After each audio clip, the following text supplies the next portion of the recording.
Alberto Padilla. Un programa diseñado con el objetivo de llevarte diariamente un tema de actualidad, acompañado siempre de reconocidos editorialistas. De lunes a viernes a las 5 de la tarde por CRC 89.1 Radio. A las 5 con Alberto Padilla. Hola, ¿qué tal? Saludos, bienvenidos a esta emisión de A las 5 con su servidor Alberto Padilla. Muchísimas gracias por estarnos acompañando. Gracias por estar ahí. Le mando cálidos saludos desde la señal de CRC 89.1 Radio en San José, Costa Rica, desde donde estamos transmitiendo hasta el punto, en el tiempo, en el espacio en el que usted nos está escuchando, porque estamos saliendo en diferentes vías simultáneamente, por ejemplo, en Facebook Live, en la página de este programa, A las 5 con Alberto Padilla. Estamos en vivo también a través de TikTok. Estamos disponibles en nuestro canal de YouTube también. Por cierto, que a los que nos sigan en TikTok, si les gusta, favor de darle un like. Hay que ser activos. Esto no se puede quedar uno pasivo en este asunto de las redes sociales. Hay que darle un like en caso de que le guste. Y recomendarlo también, si es posible. Le decía que estamos disponibles también en podcast en las principales plataformas como Spotify, Apple Podcast, Google Podcast y otras 5 importantes más, que también, si le gusta, por favor, póngale el like. Estamos, bueno, pues en TikTok en vivo, como le decía yo también. Y bueno, en esta ocasión me acompaña, como usualmente lo hace, tratando de controlar los incontrolables, el señor David Guerrero y la producción general de este programa, siempre poderosa, desde Colombia, a cargo del señor Mauricio Sandoval. Le mencionaba yo que en este momento estamos en vivo, saliendo aquí a las 5 de la tarde por 89.1 Radio, y todos los días se repite esta emisión a las 10 de la noche en la misma frecuencia. Bien, hay que comenzar informándole que las fuerzas de defensa de Israel anunciaron que reanudaron las operaciones sobre la tierra, o operaciones terrestres concentradas, como la llaman ellos, operaciones concentradas terrestres. Esto es un eufemismo para no decir que volvieron a invadir a el territorio de Gaza, particularmente alrededor del corredor de Netzarim, el cual prácticamente divide a este territorio en dos, por la mitad. Oficiales de salud de Palestina dijeron que los ataques de Israel en esta jornada mataron a 20 personas, incluyendo a un trabajador de las Naciones Unidas. Este martes, un gran ataque aéreo por parte de Israel mató a al menos a 400 personas. Por supuesto que haciendo trizas cualquier esperanza de extensión del que de por sí era un cese al fuego bastante frágil con Hamas. Así es que ahí tiene usted eso. Decir que durante una llamada telefónica, cambiando de tema, durante una llamada telefónica con el presidente de Estados Unidos, Donald Trump, el presidente de Ucrania, Volodymyr Zelensky, estuvo de acuerdo con este cese al fuego parcial que se llegó con Rusia. Parcial porque lo único que incluye es el detener los ataques a infraestructura energética en Ucrania y también de Ucrania hacia Rusia, porque aunque los ataques eran más perniciosos de Rusia hacia Ucrania, específicamente en instalaciones eléctricas, Ucrania también estaba atacando sobre todo instalaciones de refinerías, instalaciones petroleras de Rusia.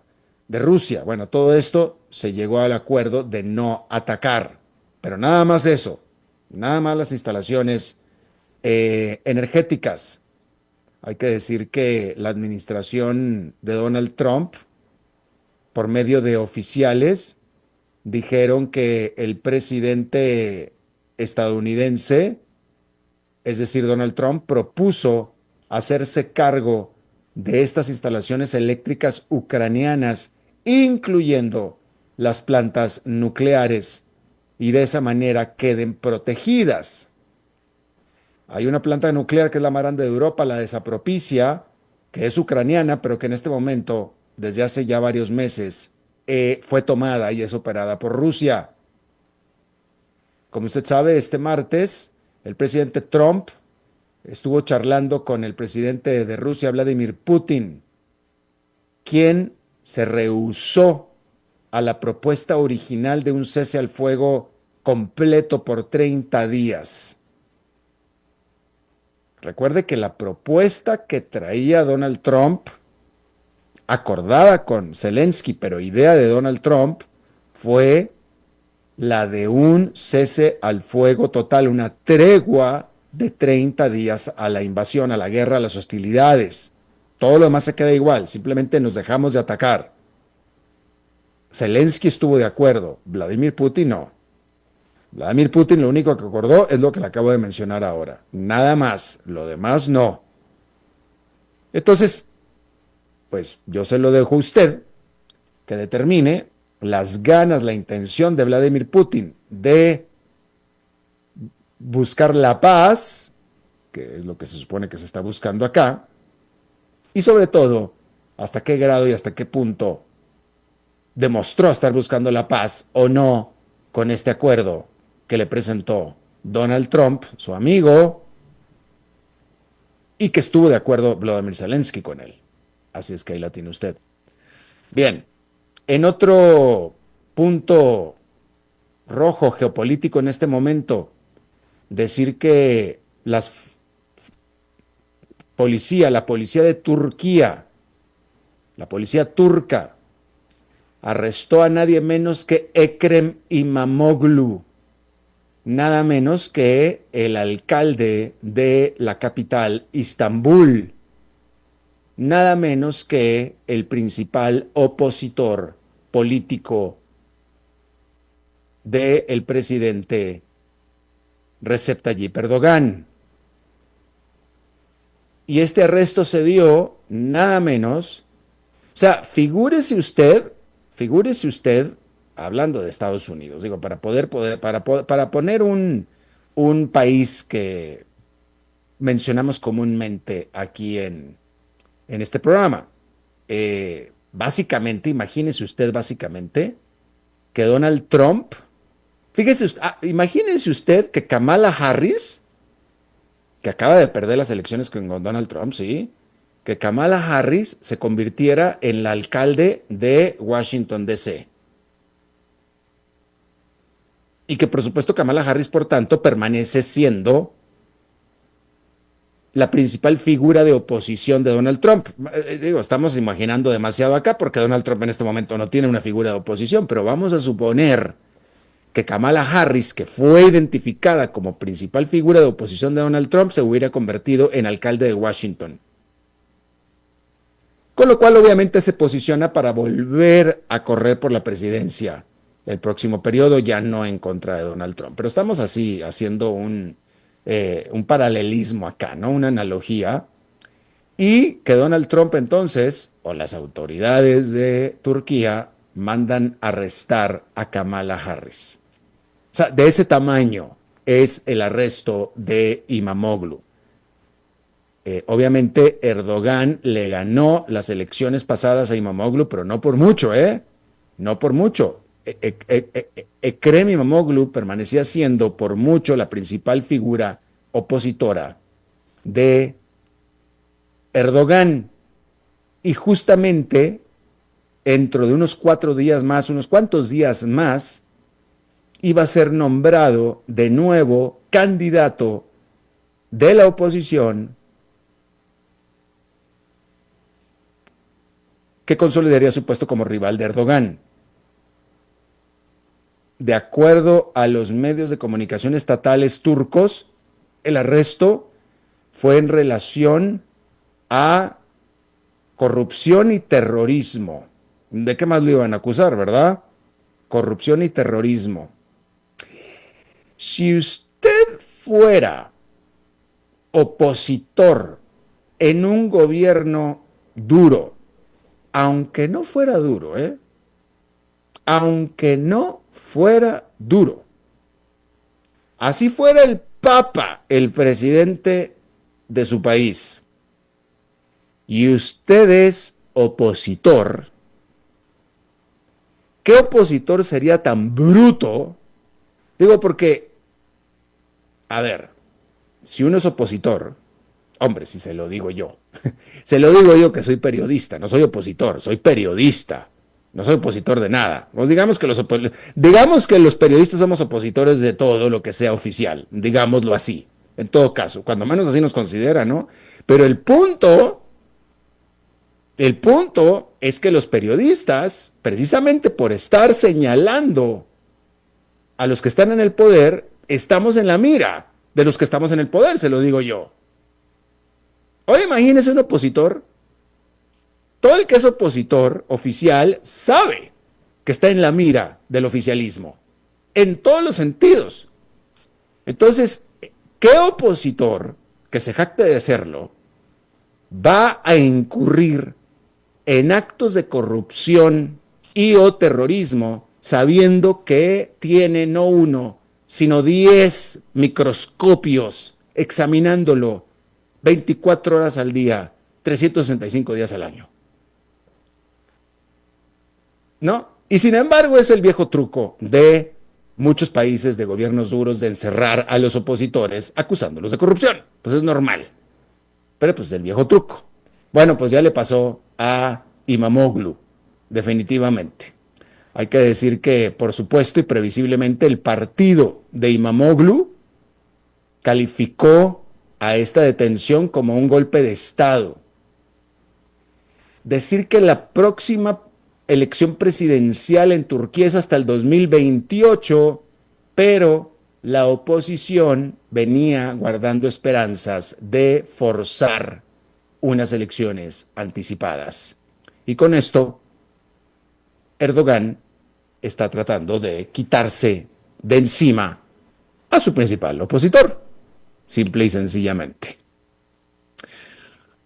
Bueno, Afganistán y Pakistán acordaron reabrir una de sus principales cruces fronterizos después de que este estuvo cerrado por casi un mes.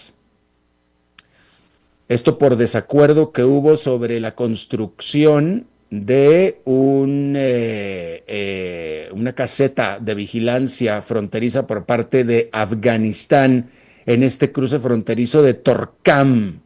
Y esto desató la disputa, la cual se generó en varios choques entre fuerzas pakistaníes y del Talibán de Afganistán.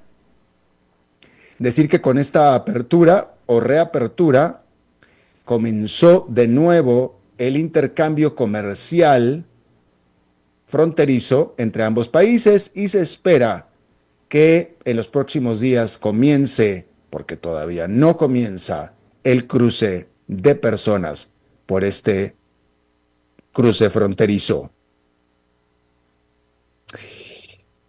Bueno, pues acuerde usted del avión de Malaysia Air en el vuelo MH370 de Malaysia Airlines que se estrelló, que se desapareció, ¿se acuerda usted de esa historia? Bueno, pues decir que el gobierno de Malasia reanudó la búsqueda de los restos de este vuelo de Malaysia Airlines 370 que se desapareció de los radares en el 2014 mientras realizaba un vuelo desde Kuala Lumpur hacia Beijing con 239 personas a bordo. Este era un avión Boeing 777. Esta búsqueda se da con un acuerdo que se firmó con la empresa estadounidense Ocean Infinity, que es una empresa exploradora, la cual hará lo propio sobre 15,000 kilómetros cuadrados en la parte sur del Océano Índico. Esta empresa tiene experiencia buscando embarcaciones hundidas o cualquier cosa que sea hundida. El problema, la característica O sea, obviamente se utilizan sonares y radares y etcétera, etcétera, pero vaya, siempre es un trabajo muy difícil buscar un objeto hundido. Estas gentes de Ocean Infinity buscan buques hundidos. Típicamente, típicamente, un buque hundido eh, se parte, pero se parte en grandes pedazos, si es que se parte, en grandes pedazos. Por ejemplo, el Titanic estaba partido en dos gigantescos pedazos, ¿sí? Y entonces, un buque, por su característica, se parte o no se parte, pero estamos hablando de grandes masas que pueden ser aún así difícilmente identificadas en los radares, porque muchas veces resulta que son piedras y etcétera, ¿sí? Un avión que se estrelló en el mar y se hizo añicos, ese es mucho más difícil, porque no hay pedazos grandes que puedan ser fácilmente identificados, sobre todo a grandes profundidades. ¿Sí? Porque no vaya usted a pensar que el avión quedó en una pieza, porque seguramente no quedó en una sola pieza, ni en dos ni en tres. Y la razón por la cual yo asumo esto es porque efectivamente se han encontrado algunas piezas de este avión en diferentes islas de la costa de África, creo que en Sri Lanka también, etcétera, indicando que el avión se despedazó, porque han encontrado pedazos. Entonces, lo más grande posiblemente identificable que pudo haber quedado de este avión son los neumáticos definitivamente, pero debemos de pensar que el tren de aterrizaje, que es de muy buen tamaño, las turbinas, tal vez, cuando menos el interior de la turbina. Fuera de eso, todo lo demás se deshace en mil pedazos. Así es que va a ser un trabajo bastante importante. Decir que esto no le va a costar nada al gobierno de Malasia si no se encuentra el avión. Si se encuentra el avión, entonces Malasia le pagará a la compañía 70 millones de dólares. Y ese es el acuerdo al que se llegó. Así es que ahí lo tiene usted. Bueno, en la principal noticia económica de este día por mucho, hay que decir que hoy llegó a su fin, hoy concluyó el segundo día de reunión de política monetaria de la Reserva Federal, que es el Banco Central de los Estados Unidos. No hubo, bueno, a ver, sí hubo, iba a decir que no hubo sorpresas, pero sí hubo sorpresas. No hubo sorpresas por el lado de la decisión que tomó la Reserva Federal de dejar intactas las tasas de interés. Eso todo el mundo estaba esperando, todo el mundo estaba de acuerdo, los análisis indicaban que la Reserva Federal simplemente no movería las tasas de interés, no las movió. Quedaron estables en el nivel de 5,25, 5,5 puntos porcentuales la tasa de referencia. La sorpresa vino en el mensaje sobre la perspectiva económica que dio, que acompañó y que regularmente acompaña a esta decisión. Porque la Reserva Federal explica y da razones por las cuales toma la decisión que toma, porque no movió las tasas de interés, de nuevo, que esas todas las conocemos, pero donde sí dio la sorpresa y no fue una sorpresa positiva, fue en que la Fed revisó a la baja su perspectiva de crecimiento económico de los Estados Unidos y al alza la perspectiva de inflación. La Reserva Federal ahora, apenas en marzo, está diciendo y estimando que la economía de Estados Unidos ya no crecerá en el 2,1% que tenía originalmente pronosticado, sino que ahora en 1,7%. De 2,1 lo redujo a la baja al 1,7%. Apenas en diciembre estaba esperando que la economía creciera 2,1% para el 2025. Estamos en marzo y ya lo bajó a 1,7%.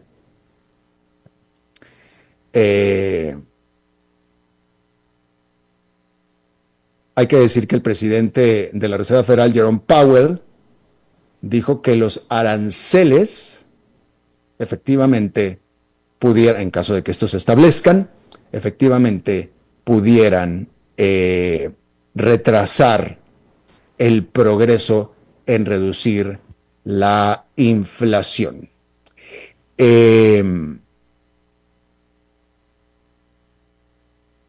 Hay que decir que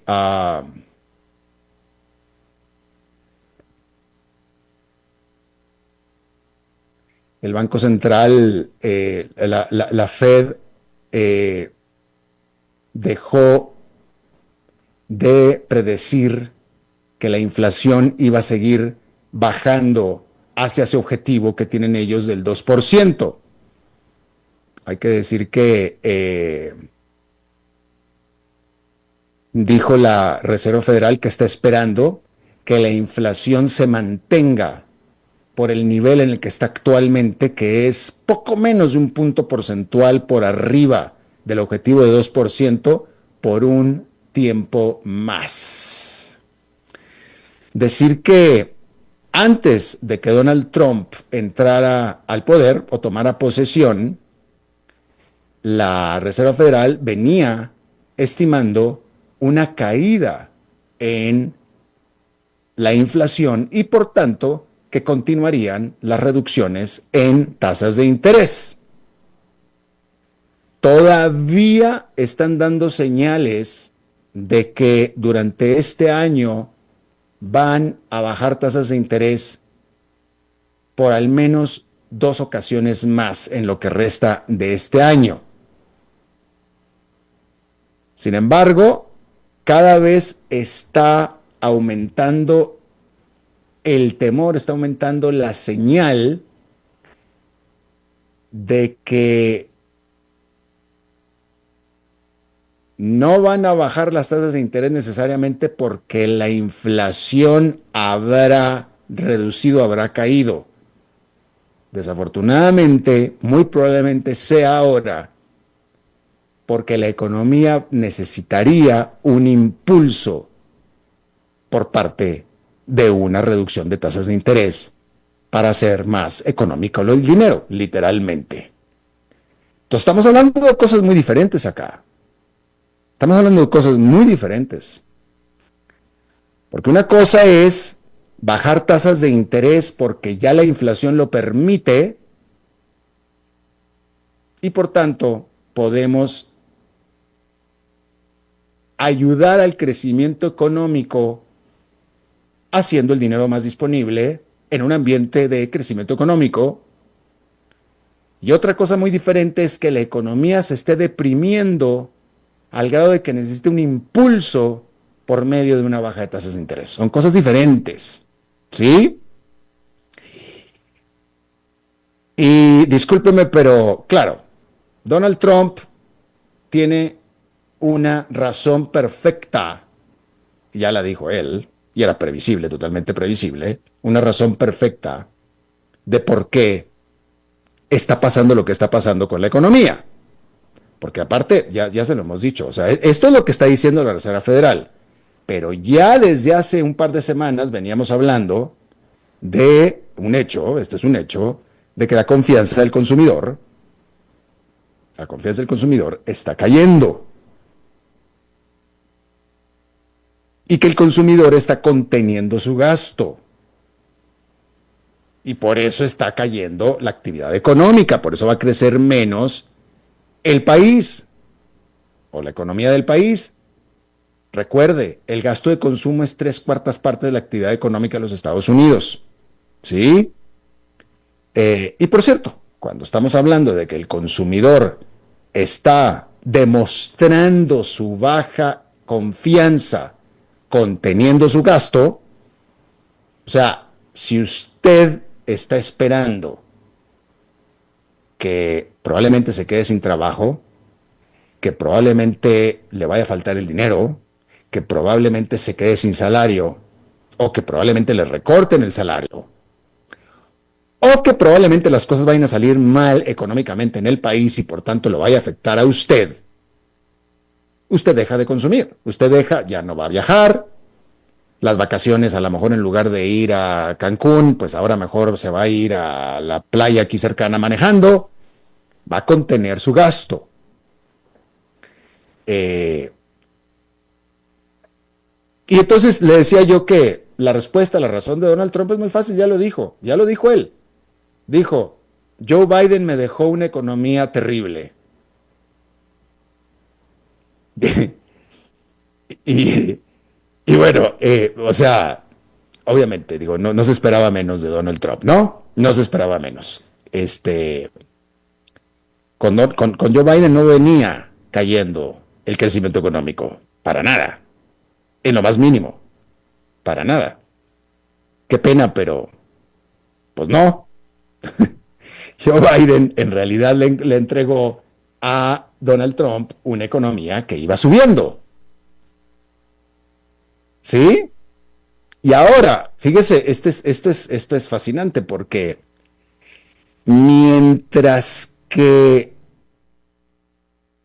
y esto va a ser materia de estudio sociológico después, porque mientras que efectivamente fue la economía lo que hizo que los votantes no votaran por Joe Biden, no tenían desconfianza en la economía. Es decir, es decir, todos los estadounidenses tenían trabajo, todavía continúa la tasa de desempleo a niveles históricamente bajos, que son niveles que se alcanzaron o se consolidaron, si usted quiere, durante los 4 años de Joe Biden, ¿sí? Durante los 4 años de Joe Biden. Todos los 4 años de Joe Biden fueron de caída de la tasa de desempleo. Todos los 4 años de Joe Biden fueron de creación masiva de empleos. Y después, y también de inflación. Los primeros 2 años de Joe Biden fueron inflacionarios, pero los últimos 2 años o tres fueron de caída de inflación. El punto más alto de la inflación llegó durante la presidencia de Joe Biden, pero después de llegar hasta 9%, Joe Biden entregó la inflación en el nivel que está ahora, básicamente 2,8, menos de 3%. ¿Sí? Eh, con todos los estadounidenses trabajando. Y al que lo llegaban a despedir o se iba, conseguía otro nuevo trabajo. Pero eso no le quitaba lo desdichado, digámoslo así, al consumidor estadounidense. No sentía el consumidor estadounidense este bienestar, pero no tenía desconfianza en la economía. Seguía gastando, por eso la economía seguía creciendo. Entonces, le tocó una mala suerte terrible a Joe Biden. Le tocó mala suerte. Aquí lo hablamos muchísimas veces. Es la primera vez que en los hechos el estadounidense no votó con el bolsillo. Psicológicamente estaba votando con el bolsillo, eso pensaba el estadounidense, pero es la primera vez electoralmente que el estadounidense castiga a un presidente que ha tenido un desempeño bastante aceptable económicamente hablando en el país. Y esa fue la mala suerte que le pasó a Joe Biden. Pero sin embargo, no había desconfianza en la economía. Había impopularidad de Joe Biden. Joe Biden era impopular, no era santo la devoción del estadounidense, por eso lo sacaron. Pero eso no quitaba que el estadounidense tenía trabajo y tenía salario y estaba gastando dinero. Entonces, Tal vez otra manera más fácil de poderlo explicar es que se sentiría muy desdichado el estadounidense, el consumidor estadounidense, se sentiría desdichado, etcétera, al grado de mandar para su casa a Joe Biden, pero sin embargo gastaba. Pues ahora ese estadounidense que mandó para su casa a Joe Biden trajo a Donald Trump y desde que está Donald Trump en la Casa Blanca, caray, me parece que mejor ya no voy a gastar porque no me parece que esto va por buen camino. Ya no tengo confianza en la economía. ¿Se fija usted? Qué ironía, ¿no? Qué ironía. Entonces, yo no sé si en este momento sea igual de desdichado el estadounidense que lo era hace un año con Joe Biden, probablemente lo sea, pero antes no tenía desconfianza en la economía, ahora ya la tiene, ahora ya la tiene. Y si eso no es estar peor, pues entonces díganme, porque antes no tenían desconfianza, ahora ya la tiene y se está reflejando totalmente en el Banco Central, la estimación del Banco Central, que está reduciendo a la baja la expectativa de crecimiento de la economía de Estados Unidos. Y eso no es bueno ni para la economía, ni para el presidente, ni para nadie. Eso no es bueno. Y apenas estamos a marzo, ¿eh? Vamos a ver qué sucede. Y todavía no se instalan los aranceles. Esto es sin aranceles todavía, ¿eh? Sin aranceles. Entonces, vamos a ver cómo progresa este asunto dentro de un tiempo. Bien, esto en Estados Unidos rápidamente. Déjeme informarle que alguien que está teniendo también, que sí está teniendo buenos desempeños económicos, es al otro lado del continente americano, que es Argentina, donde bajo la presidencia de Javier Milei, decir que la economía en el último trimestre del año pasado creció por 1,7%. En el último trimestre, el último trimestre del año pasado, entre octubre y diciembre, creció 1,7%. Y así terminó una contracción que duró 6 trimestres consecutivos. Y en Argentina hay un consenso de todos los analistas de que el 2025 será de buen crecimiento sólido del Producto Nacional Bruto después de una caída generalizada que hubo el año pasado. Porque el año pasado el saldo del Producto Nacional Bruto fue negativo, aunque durante el último trimestre creció. ¿Sí?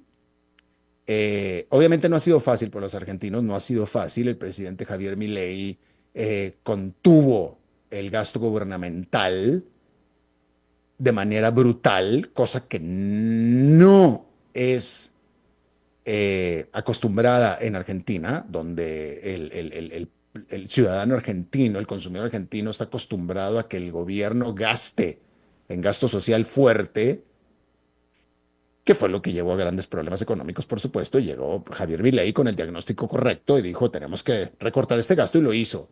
Y los argentinos se lo comieron, se lo tuvieron que comer, ¿sí?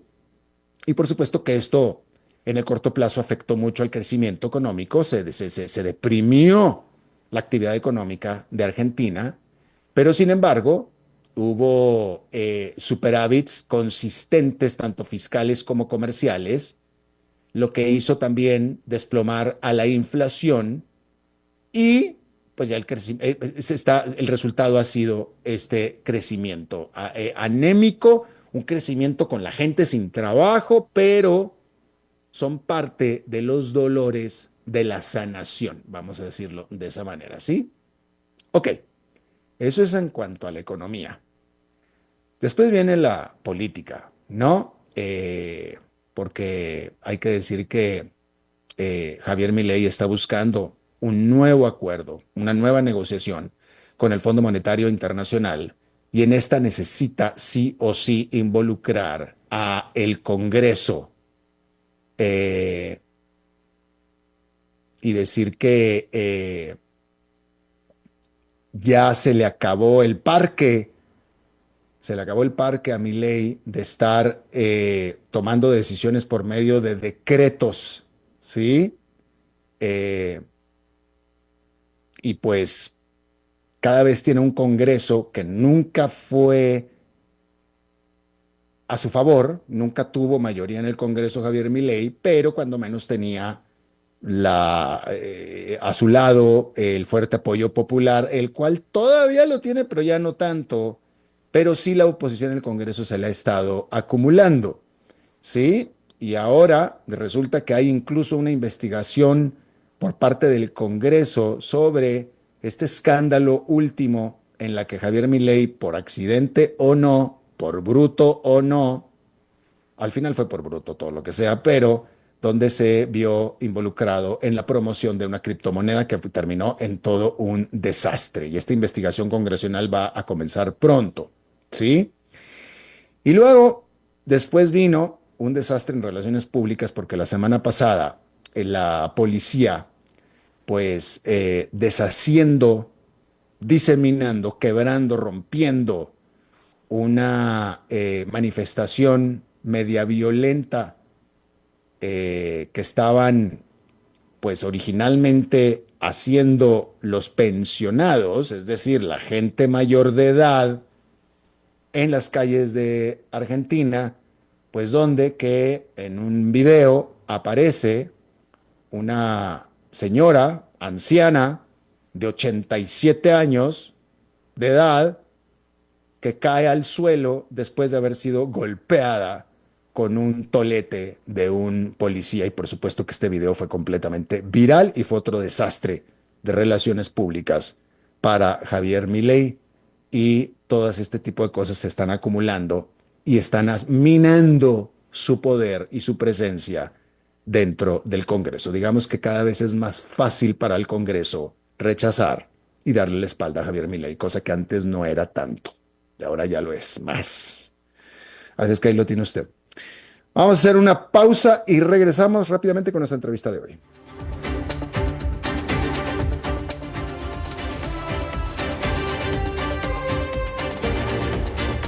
Continuamos escuchando a las 5 con Alberto Padilla.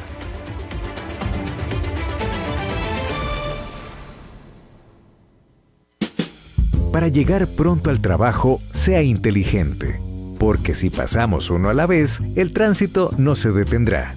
Por eso, sea cortés, uno a la vez. Un mensaje de esta emisora asociada de Canara. Transcomer, puesto de bolsa de comercio. 22 años cumpliendo al 100% con cada uno de nuestros inversionistas. El 96% de ellos volverían a invertir con nosotros y el 97% nos recomiendan. Números que hablan. Visítanos ya en www.transcomer.com. Inversiones inmobiliarias reales.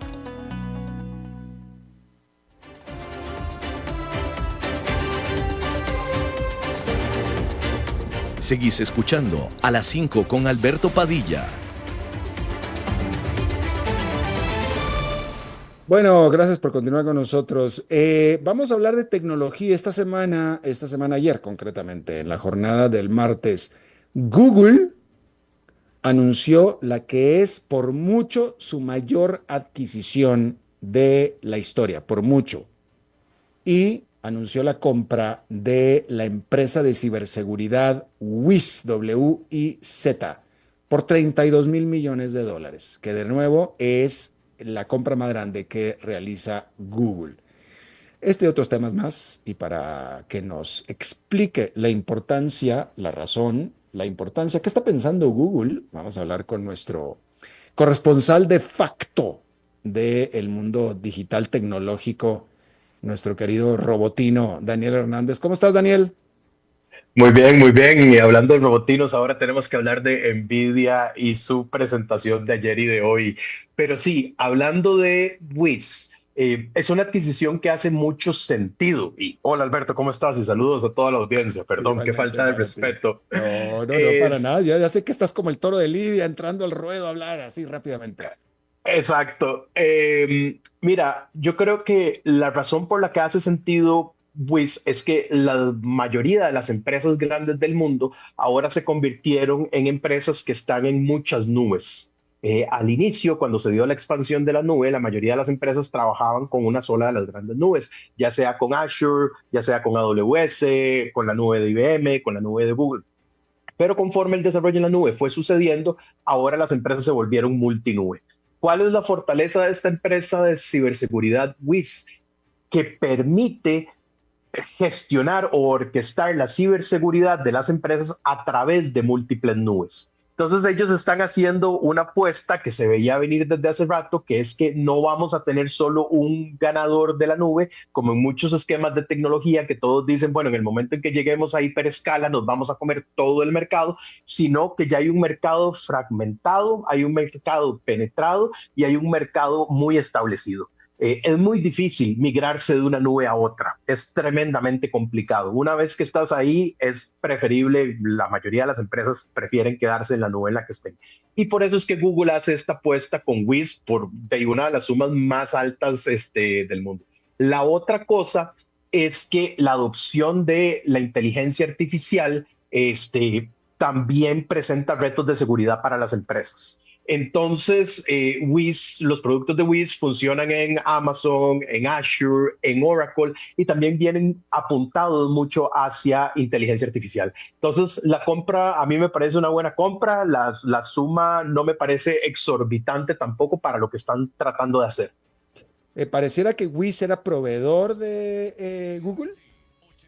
Sí, en parte era proveedor de Google y también trabajaban con la nube de Google y de ahí es de donde nace, de donde nace la relación. Ellos trataron de comprar Wiz hace un año. ¿Fue ¿Okay? Google o fue otra? Yo también leí eso, pero es que aquí lo estoy pensando porque en la mañana Ajá. vi el titular de que alguien estaba tratando de comprar Wiz, creo que tan pronto como el año pasado, pero por 23,000, o sea, mucho más barato. Y por lo visto se evaluó la empresa de manera espeluznante en un año. Sí, sí, el año pasado intentaron comprarlo por 23,000, la misma Google, y no lo lograron. Entonces ahora tuvieron que volver a la mesa de negociación y ahora son nada más 9 billones de dólares más. Nada Nada, más. nada que preocuparse, nada más. Yo creo firmemente, esto es tema de otra conversación, pero es que todos tenemos nuestro precio, mi querido Daniel, todos. Sin duda alguna, todos tenemos nuestros precios y al final, digamos, en estas fusiones y adquisiciones hay muchos conflictos de interés, inclusive a lo interno de las empresas. Si tenés una empresa como Google haciéndote una oferta de 32 billones de dólares, puede ser que haya parte de los accionistas o parte de la junta que no quieran vender, otros que sí, otros que la oportunidad sea muy grande, otros que están esperando. Todas estas dinámicas corporativas del salón de juntas directivas rara vez las vamos a conocer. Lo que sí podemos al final del día entender es que es este mantra del capitalismo de que las empresas se deben a sus accionistas y a maximizar las ganancias de los accionistas. Y cuando ya hay suficiente dinero sobre la mesa, es muy difícil competir con eso. Ya. Pero entonces, ¿qué es lo que trae Wiz? O sea, aquí la madre de la nube es Google. Entonces, ¿qué es lo que viene a enseñarle Wiz a Google sobre las nubes que Google no supiera? Ok, a nivel de este segmento Enterprise, que es el segmento de grandes corporaciones en el mundo, Google no es la madre de las nubes. Ok, las dos compañías más importantes siguen siendo AWS de Amazon y sigue siendo el servicio de Azure de Microsoft. Ahí van, uno en crecimiento de otro. De hecho, Google está catching up.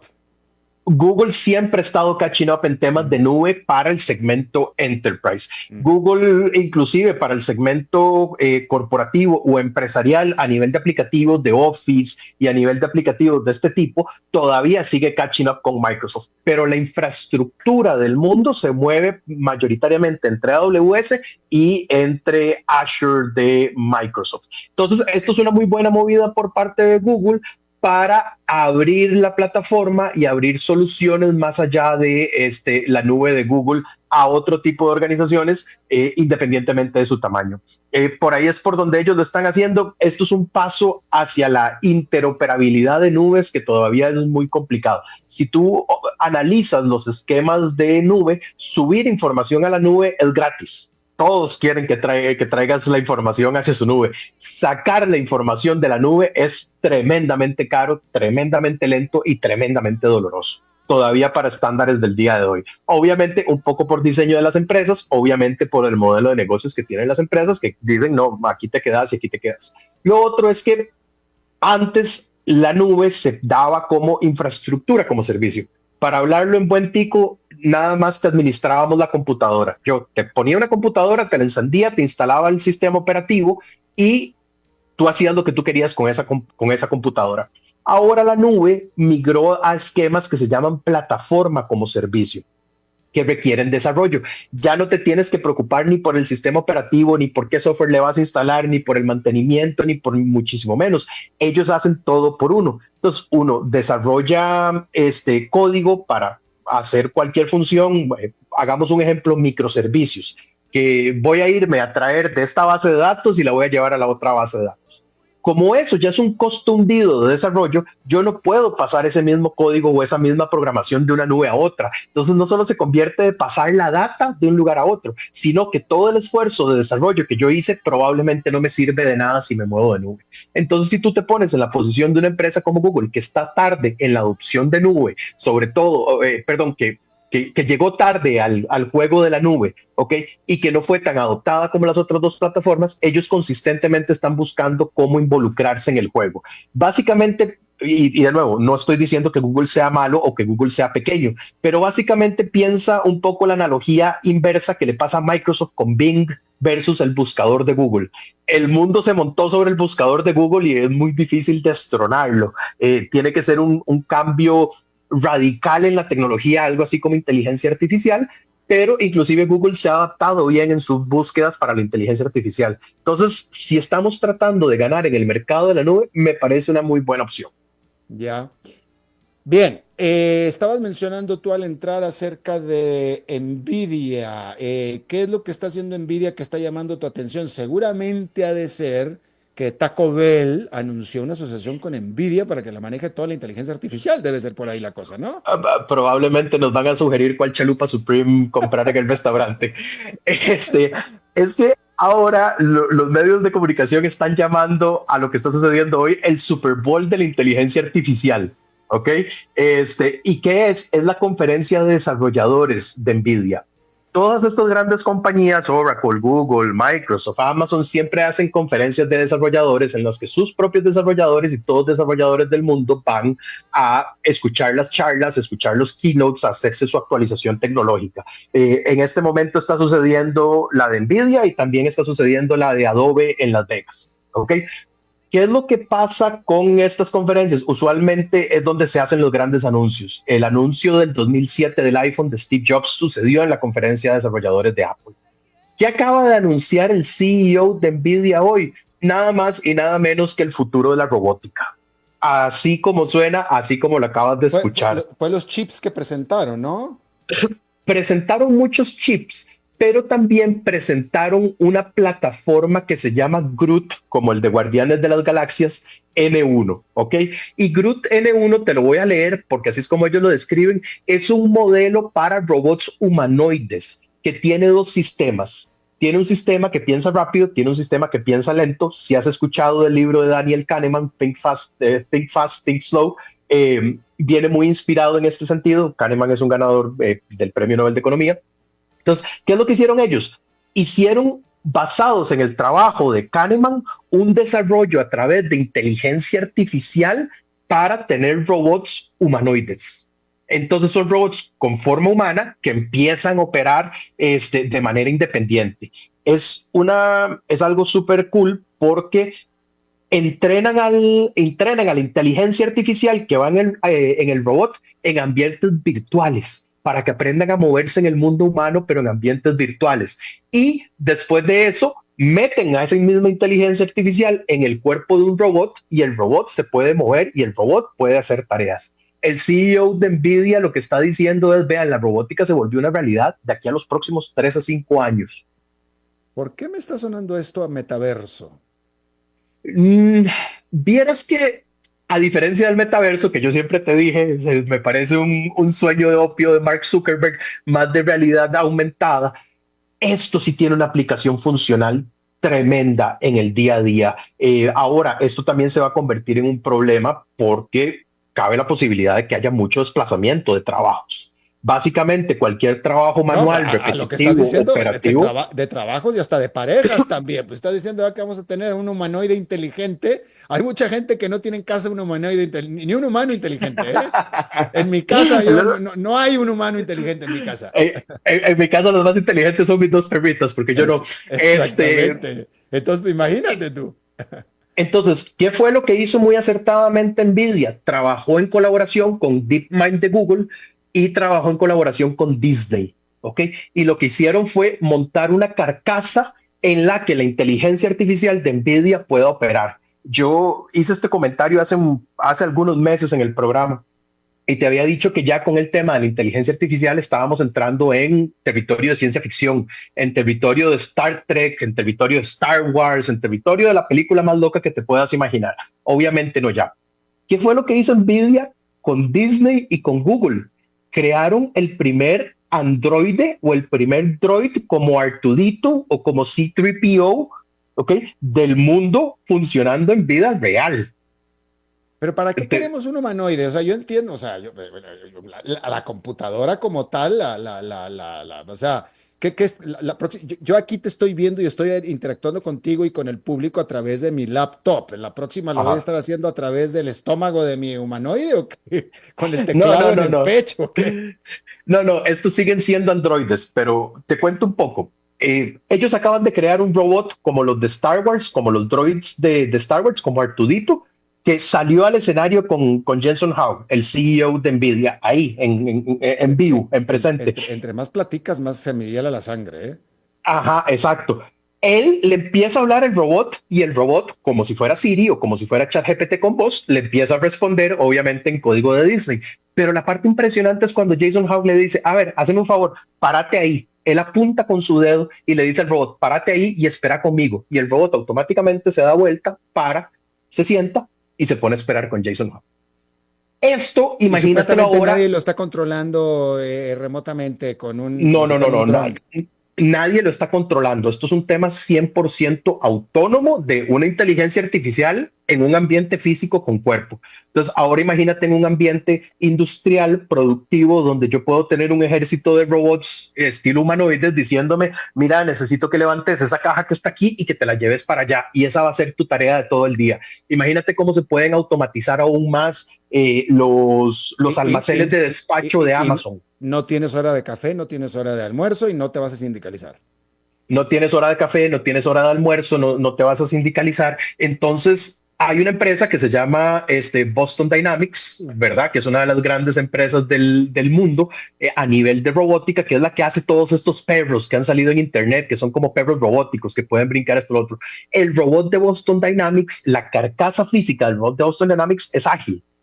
O sea, dentro de 10 años podríamos estar viendo perfectamente una olimpiada de robots. A ese tipo de robots le pones la inteligencia artificial encima y Alberto, estamos hablando de un escenario de ciencia ficción.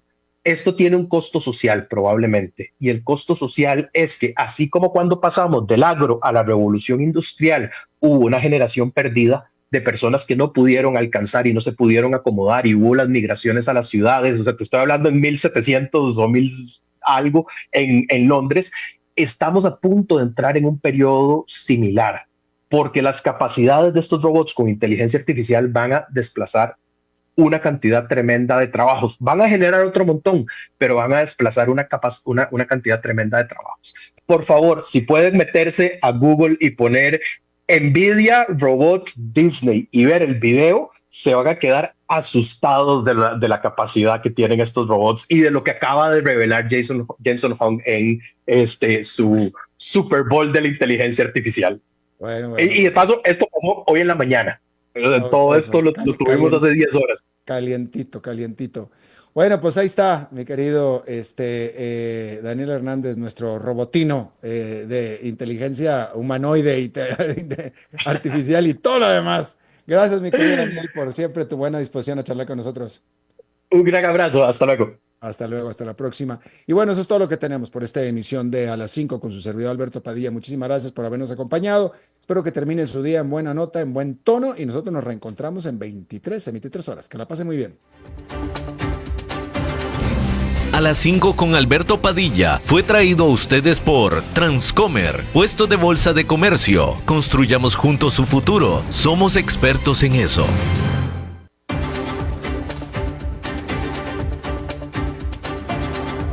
Concluye A las 5 con Alberto Padilla. Un programa diseñado con el objetivo de llevarte diariamente un tema de actualidad, acompañado siempre de reconocidos editorialistas, de lunes a viernes a las 5 de la tarde por CRC 89.1 Radio. A las 5 con Alberto Padilla.